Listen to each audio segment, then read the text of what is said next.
가정 가운데 없었는데 하나님의 사람 엘리사가 아이를 축복해 줬고 또 아이가 생기는 그런 좋은 소식이 한 가정 가운데 있었다는 겁니다. 수넴 지역이라고 하는 수넴 여인에게 아이가 생겼어요. 근데 그 아이가 이제 자라다가 어떤 상황이 생긴 겁니까? 갑자기 일사병으로 인해서 아이가 어머니 무릎에서 죽는 일이 발생을 했다는 겁니다. 어떻게 보면 이제 생물학적으로 그의 남편이 아이를 가질 수가 없는 그런 상황이었는데, 또 성경에서는 또 그런 이야기가 종종 주어지잖아요. 그죠? 사실 구약 성경은 예수님 이전에 있던 이야기는 다 그림자입니다. 그림자. 진짜 실체는 아닌 거죠. 그림자의 이야기고, 결국 이 그림자를 통해서 진짜 리얼리티 예수님을 우리가 바라볼 수 있어야 되는 거예요. 구약 성경에 있는 이야기를 우리의 삶의 내용으로 고스란히 갖고 오는 분들이 있는데 그러시면 안 됩니다. 구약 성경은 그냥 하나의 샘플이에요. 샘플. 그럴 것이다라고, 예수 그리스도가 나타나게 되면 그럴 것이다라고 일종의 모형이란 말이죠. 원형은 예수님입니다. 그러니까 오늘 이제 엘리사를 통해서 예수님을 우리가 볼 수가 있어요. 아무튼간 이 여인의 아들이 이제 죽었다는 겁니다. 남편이 너무나 이제 많이 연로해서 이제 머지않아 하나님의 부르심을 받을 수밖에 없는 형편이기 때문에 여자는 자신의 사랑하는 남편을 더 이상 의지할 수가 없어요. 어떻게 보면 이제 그 독자 하나를 바라보면서 의지하고 살려고 했는데 그 독자가 죽었다는 겁니다. 얼마나 기가 막힌 상황을 그가 마주해야 되지 않겠습니까? 자기 무릎에서 죽어가는 아들의 그 광경을 바라보느라 하니까 마치 삶이 다 무너져 내리는 것 같은 그런 고통과 아픔 가운데 있었겠죠.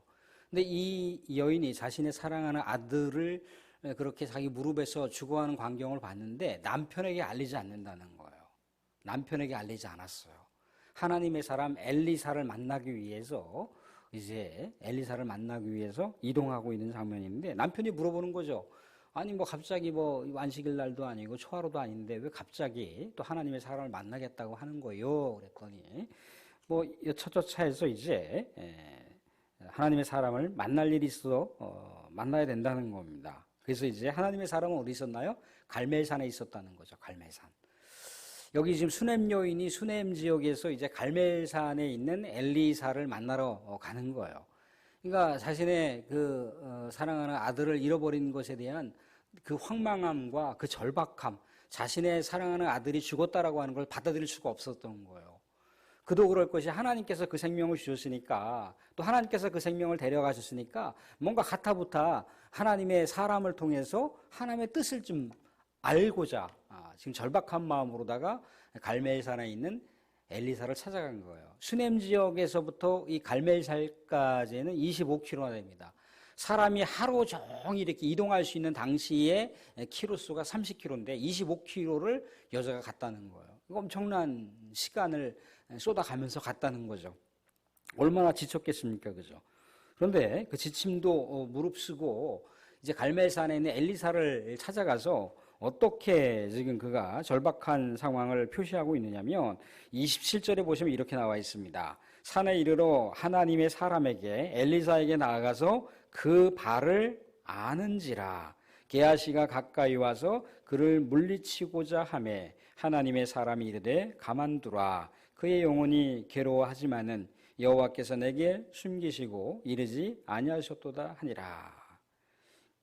사실 뭐 고대 사회에서도 그렇고 현대 사회에도 그렇고 뭐 외간 남자의 발을 움켜쥐고 있었다, 외간 남자의 다리를 붙들고 있다.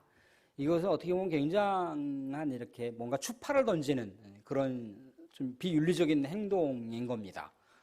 굉장히 어떻게 보면 모욕스러운 모습이기도 하고 여인에게 있어서는 수치스러운 행동일 수가 있는 거예요. 아니 어떻게 여자가 저럴 수가 있어? 이렇게 이제 반응할 수가 있다는 거예요. 그래서 게하시라고 하는 엘리사의 수종이 이제 쫓아내려고 했던 거죠. 떼쳐내려고 했는데, 이게 너무나 이제 절박한 모습을 이제 보이니까 엘리사가 그냥 가만두라고, 괴로워하는 심정을 가만두라고, 그렇게 한다는 거예요.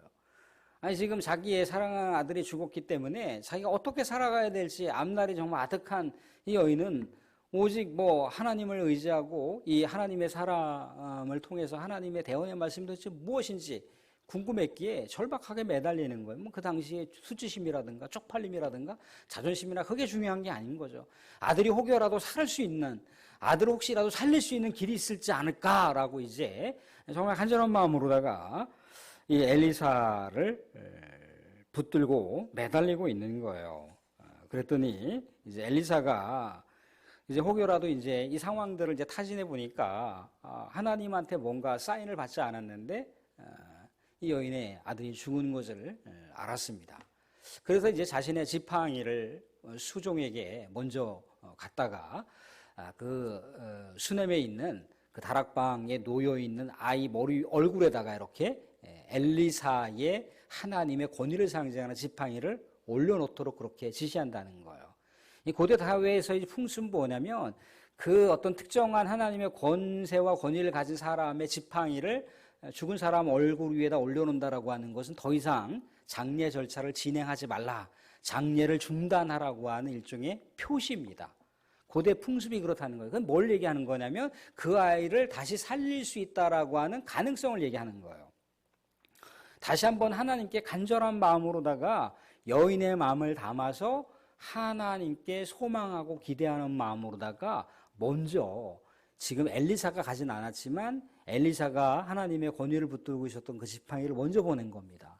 그런데 이 수넴 여인은 그걸 원하지 않아요. 엘리사가 직접 이 수넴 지역에 가서 자기의 사랑하는 아들을 봐주기를 원한다는 거예요. 그래서 어떻게 했던가요? 너무나 간절하게 그렇게 매달리니까 엘리사가 어떻게 반응을 하냐면 이렇게 반응을 하고 있습니다. 29절, 30절 보시면 아이의 어머니가 이르되 여호와께서 살아계심과 당신의 영혼이 살아계심을 두고 맹세하노니 내가 당신을 떠나지 아니하리다. 엘리사가 이에 일어나 여인을 따라가니라. 여인을 따라서 이제 수넴 지역으로 다시 이동하고 있는 거예요. 근데 이 수넴 여인의 이 절박한 이 하나님을 붙들고 또 엘리사를 붙들고 있는 이 마음은요, 어떻게 보면은 엘리사가 자신의 자화상을 보는 듯한 느낌이었을 거예요. 왜냐하면 스승 엘리야를 떠나보낼 때 스승 엘리야에게 하나님 앞에 맹세를 하면서 나는 선생님을 떠나지 않겠습니다. 나는 선생님을 떠나지 않겠습니다. 선생님께서 나에게 갑절의 그 영감, 갑절의 그 영적인 능력을 주시지 않는 한 나는 선생님을 떠나지 않겠습니다. 라고 절박하게 스승이었던 엘리야를 붙들었던 자신의 모습과 이 여인의 모습이 너무나 동일한 모습인 거예요.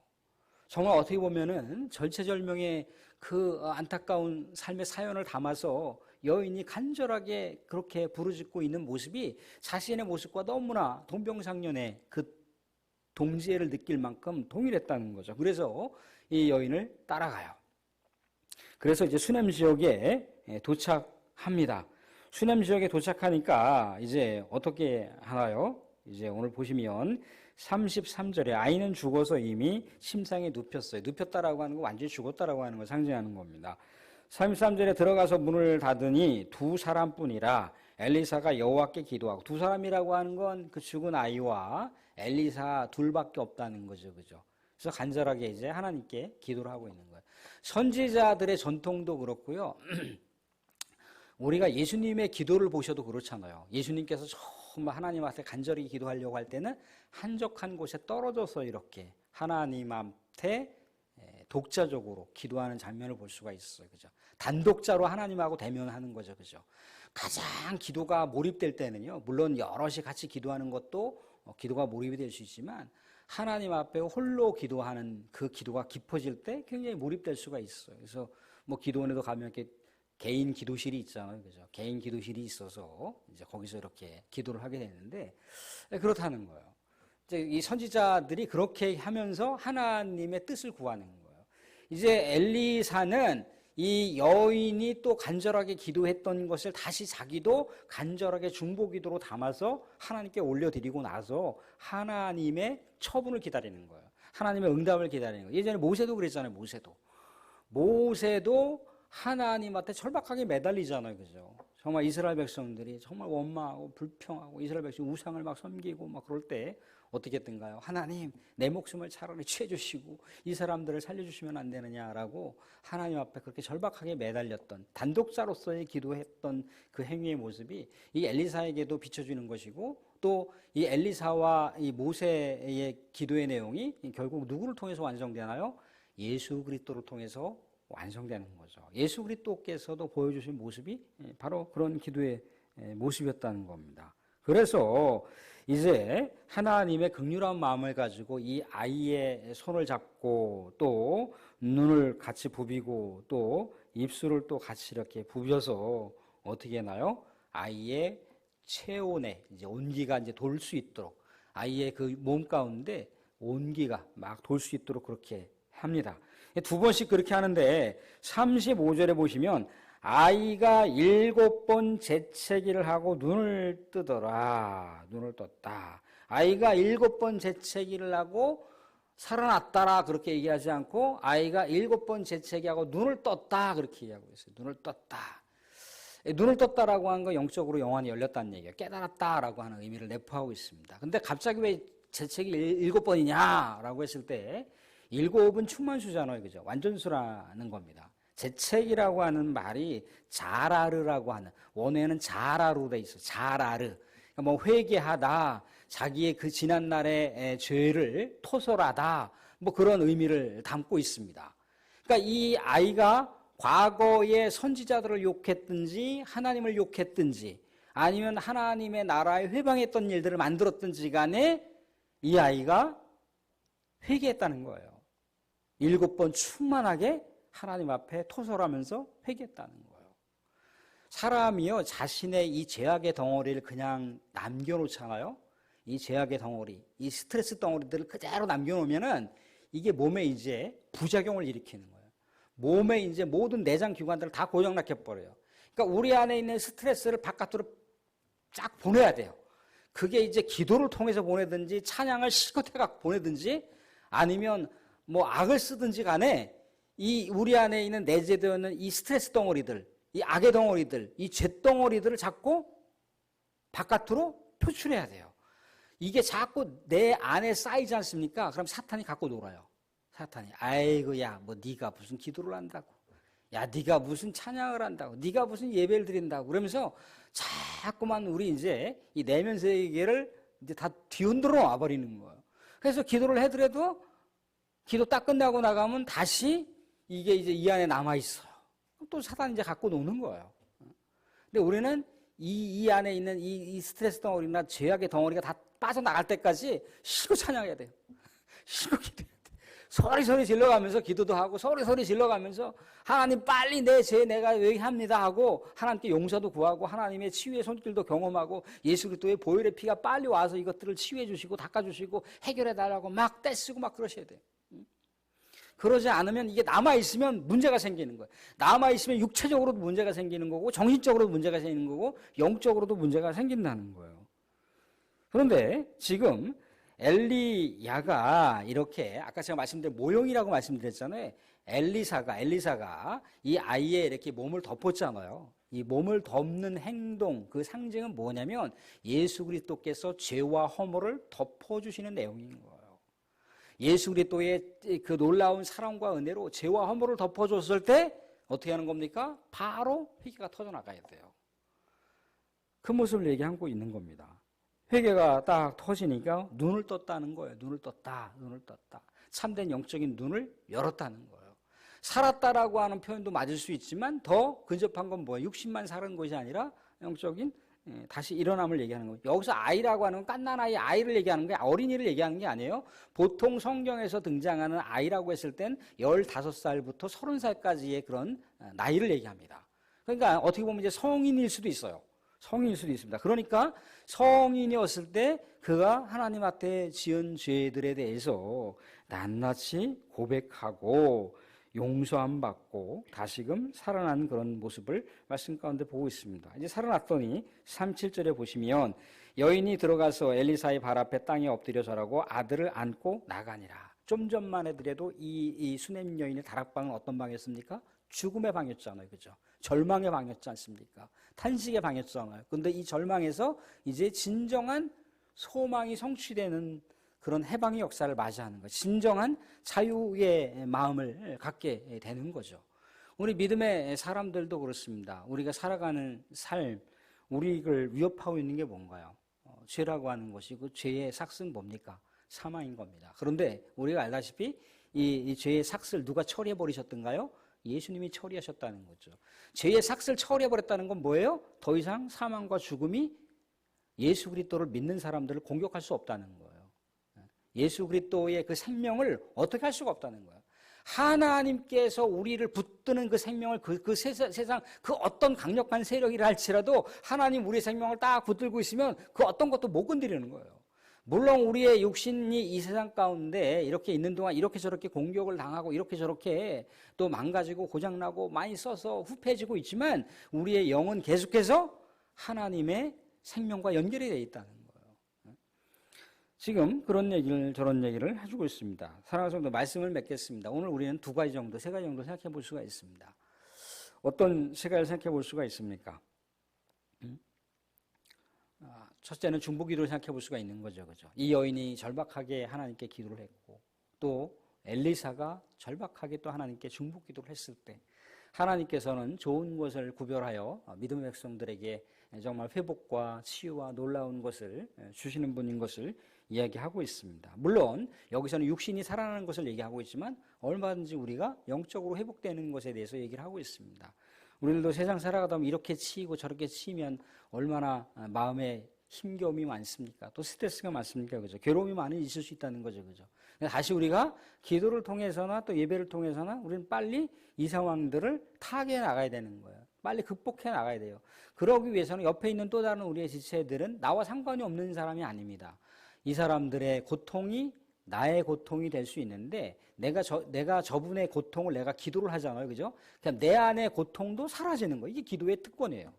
이상하게 내가 저분을 위해서 중보 기도를 했는데 내 기도 제목이 응답돼. 이게 기도의 축복이라니까요. 하나님께서는 그렇게 기도를 그래서 내 것만을 기도하게 하지 않고 옆에 있는 또 다른 우리 믿음의 동지들, 믿음의 우리 지체들을 위해서 기도하라고 하는 게 그게 놀라운 기도의 신비인 거예요. 내가 내 기도는 안 하고 옆에 있는 누구 김권사님, 김장로님, 김집사님 뭐 이렇게 막 기도를 했단 말이죠. 그지? 근데 그분들만 막 뭔가 기도 응답이 이루어지는 것 같은데 시간이 지나면서 보니까 내 기도 제목도 자연스럽게 응답됐네? 이게 이제 흉보 기도의 놀라운 사실입니다. 이 여인이 기도하고 또 엘리사가 또 기도를 했을 때, 그 전에도 이 엘리사가 수넴 지역에 갔을 때 이 수넴 여인이 엘리사의 숙식을 제공해 줬잖아요. 정말 거처지가 없을 때 수넴 여인이 자신의 다락방을 한 칸을 제공해서 엘리사가 머무를 수 있도록 했다는 거예요. 계속해서 섬김과 사랑과 기도가 이렇게 중합됐을 때 하나님의 놀라운 역사가 나타난다는 것을 볼 수가 있습니다. 이 세상 가운데 모든 죄악을 다 도말하시고 이 땅 가운데 참된 생명을 주신 분은 누군가요? 예수님이잖아요. 엘리사는 기도를 통해서 그렇게 했지만 예수님은 자신의 사명을 통해서, 자신이 하나님이시잖아요. 그죠? 자신의 사명을 통해서 그렇게 우리들에게 참된 영생을 주시러 오신 분이 바로 예수님이라는 거예요. 그런데 우리는 그 예수님을 우리가 우리 함께 하신 예수님을 더 깊숙하게 실제적으로 우리가 만날 때까지는 우리가 계속해서 끊임없이 기도를 해야 되는 것이고 끊임없이 예배 가운데 승리자가 되어야 된다라고 하는 것을 오늘 말씀 가운데 생각해 볼 수가 있습니다.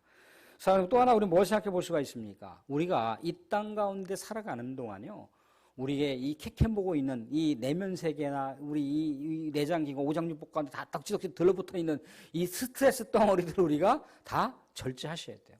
자꾸 깎아내셔야 돼요. 깎아내셔야 돼요. 내 힘으로 안 돼요. 내 힘으로 저 밑바닥까지 쓴뿌리가 쫙 뻗쳐 있는데 내 힘으로 이걸 뺀다고요? 안 돼요.